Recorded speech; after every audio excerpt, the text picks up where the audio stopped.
രോഗികൾക്കിടയിൽ പോലും രാഷ്ട്രീയം വിളമ്പുന്ന ഡിവൈഎഫ്ഐയെ ആരോഗ്യമന്ത്രി മുരളീധരൻ പടിക്ക് പുറത്താക്കിയിരിക്കുകയാണ്. ഇനി മുതൽ രാഷ്ട്രീയമില്ല.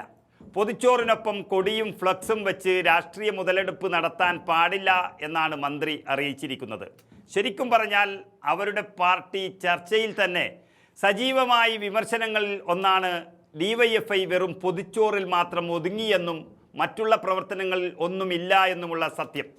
അത് രാഷ്ട്രീയ മുതലെടുപ്പ് മാത്രമാണെന്ന് അവർ തന്നെ പറയുകയാണ്. അതിനെയാണ് മുരളീധരൻ പൂട്ടിക്കളഞ്ഞത്. അതായത് ശരിക്കും ഡിവൈഎഫ്ഐക്ക് മാത്രമല്ല, രാഷ്ട്രീയം കലർത്തുന്ന എല്ലാവർക്കുമുള്ളൊരു പണിയാണിത്. സർക്കാർ ആശുപത്രികളിൽ രാഷ്ട്രീയ പാർട്ടികളുടെയും സംഘടനകളുടെയും കൊടിയും ബാനറും കെട്ടിയുള്ള ഭക്ഷണ വിതരണം അവസാനിപ്പിക്കുമെന്നാണ് ആരോഗ്യവകുപ്പ് വ്യക്തമാക്കിയത്. രോഗികൾക്ക് ഭക്ഷണം കൊടുക്കുന്നത് ഏറ്റവും വലിയ പുണ്യകർമ്മം തന്നെയാണ്, അതിൽ യാതൊരു സംശയവുമില്ല. പക്ഷേ സാമൂഹ്യ സേവനത്തിന് കൊടി എന്തിനാണെന്നും കമ്മ്യൂണിറ്റി കിച്ചൺ വഴി ഭക്ഷണ വിതരണം നടത്താമെന്നുമാണ് ആരോഗ്യമന്ത്രി മുരളീധരൻ വ്യക്തമാക്കിയത്. മന്ത്രി മുരളീധരൻ പറഞ്ഞത് ഇങ്ങനെയാണ്: ഭക്ഷണം കൊടുക്കണ്ട എന്ന് ആരും പറയുന്നില്ല, സർക്കാരും അതിനെതിരല്ല. പക്ഷേ പല ആളുകളും ബാനർ കെട്ടി ഭക്ഷണം കൊടുക്കുന്നുണ്ട്. ബാനർ കെട്ടി കൊടുക്കാൻ പാടില്ല. സർക്കാർ കമ്മ്യൂണിറ്റി കിച്ചൺ തുടങ്ങാൻ തീരുമാനിച്ചു കഴിഞ്ഞു. ആർക്ക് വേണമെങ്കിലും ഭക്ഷണം അവിടെ കൊണ്ട് ഏൽപ്പിക്കാം. പക്ഷേ ബാനറോ കൊടിയോ ഒന്നും പാടില്ല. കൊടി കെട്ടേണ്ട സ്ഥലമല്ല സർക്കാർ ആശുപത്രികൾ എന്നും മന്ത്രി വ്യക്തമാക്കുകയാണ്. ആലപ്പുഴയിൽ മാത്രം തുടങ്ങുന്ന ഒരു പരീക്ഷണമാണിതെന്നും മറ്റ് സ്ഥലങ്ങളെക്കുറിച്ച് ഇപ്പോൾ ആലോചിച്ചിട്ടില്ല എന്നും ആരോഗ്യമന്ത്രി വ്യക്തമാക്കിയിട്ടുണ്ട്.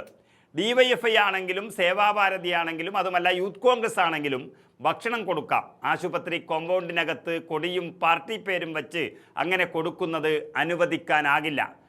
എല്ലാ രാഷ്ട്രീയ പാർട്ടികളും പൊതുജന സേവനമാണ് ഉദ്ദേശിക്കുന്നതെങ്കിൽ അങ്ങനെയുള്ളവർ കൊടിവെക്കുന്നതിൻ്റെ ആവശ്യമേയില്ല.